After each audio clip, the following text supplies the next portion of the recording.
Right, so to get this done, I just have a few adjustments I want to make, around here in our constraints and our simulation properties. So first of all, in the ABD configuration, something I noticed is that, so this shrink amount, you notice this expression here is grabbing this value, and then it does the same in the other. Here you can see that's set as 0.005, whereas the collision padding is 0.02, and I prefer to keep these the same. So I'm just going to set these all to 0.05. Okay, so that they're all the same. I'm also going to set the density in the wheel to 100,000 also, as well as this is already set, so that's perfect. Okay, so adding just a bit more weight to the car. It's important to get that sense of weight right, and because of that, I'm just going to increase the height of the box, and also I'm going to increase the width in Z, the size, sorry, in Z, to catch the wheels, so it'll push up on the wheels a bit now, and also on frame 79. I'm going to decrease the value, but effectively pushing the box up higher. So if you notice, I'll go from 4 to 0.35. That will just pop up a little bit, just to give us a bit more of a kick on the car. Okay. What else did I want to do? So the spring here, mistake that I made, that you might have spotted. So this is not going to be doing anything because we're multiplying this value but then not doing anything with that value, and it's important to actually set the you need times equals to multiply the value by 1.1 and apply this new value to the current rest length. Okay, so make sure that you add in this equals. You can either do add rest length times equals 1, or just this is the shorthand for that. And then one more thing I want to do is in the soft constraints for the suspension and for the door, but it doesn't affect the door that much. I just wanted the door to be able to move a little bit. The stiffness, so I'm going to push up the stiffness a bit to 75. Now, again, because we've got that a bit more weight, and also the damping.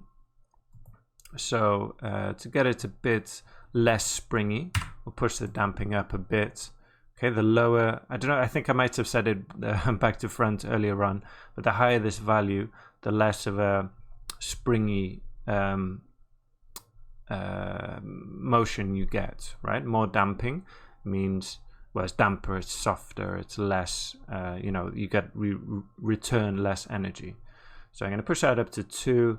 And I think we're good to go with that. Let's go back into the simulation. I'm on frame 79. Press escape. So don't try and sim to there. Let's just go to frame 77. Okay. I'm just randomly framing the camera for the moment. We'll set that up. Oops. What have I done there? We'll set that up properly later. And let's just do one flipbook from here, just to see how that looks. And then we'll take it from there. Let me just make sure we start. Yeah, we'll do 100. I'll do a bit more. 120 frames. Okay, let's take a look at how that turned out. Okay, so we can notice there the spring definitely working now. We get more of this bouncing action, but not too much. Obviously, thinking about a real car, it wouldn't be bouncing around like a monster truck or something. You'd get it, like one bounce, 1 or 2, and then it stops. You can see it going up and down, and then it stops, and then we get a bit of the wheels rolling there, which is nice. I find the density, the weight of the object affects how much it can roll quite a lot. Okay, so that's something to take into consideration.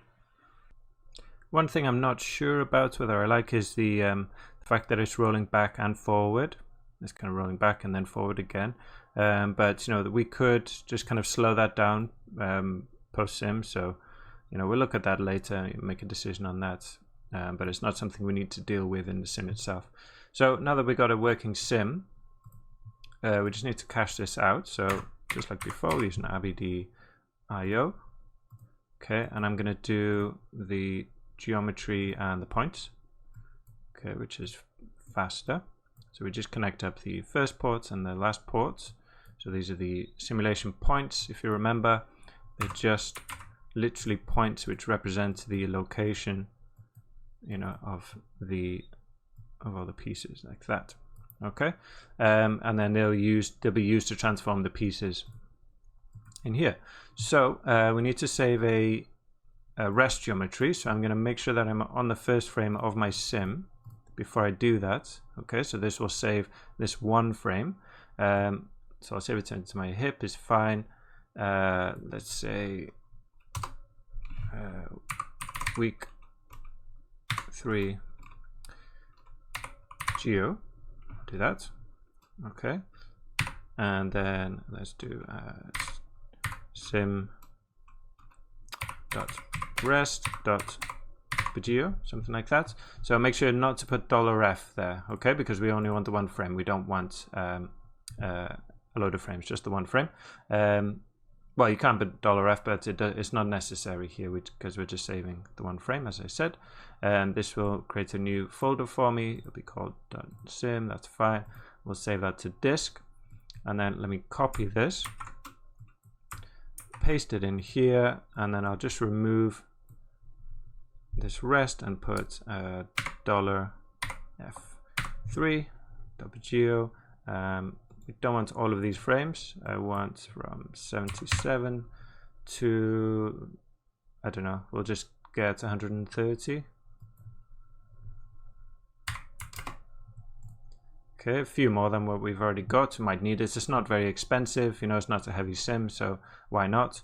I'll save that to disk. There we go, that's done already. And then just load from disk, and that should work fine. There we go, that seems to be working for me now. It wasn't a second ago for some reason, but just make sure you're on frame 77, save that to disk, and then set your frame range. Maybe I'll do a few more actually, just in case. Save that to disk. There we go, and make sure you've got load from disk checked, and that should play super quickly for you now. Yeah, you can see we've got this kind of rocking back and forward. So I'll probably you know, remove that later on.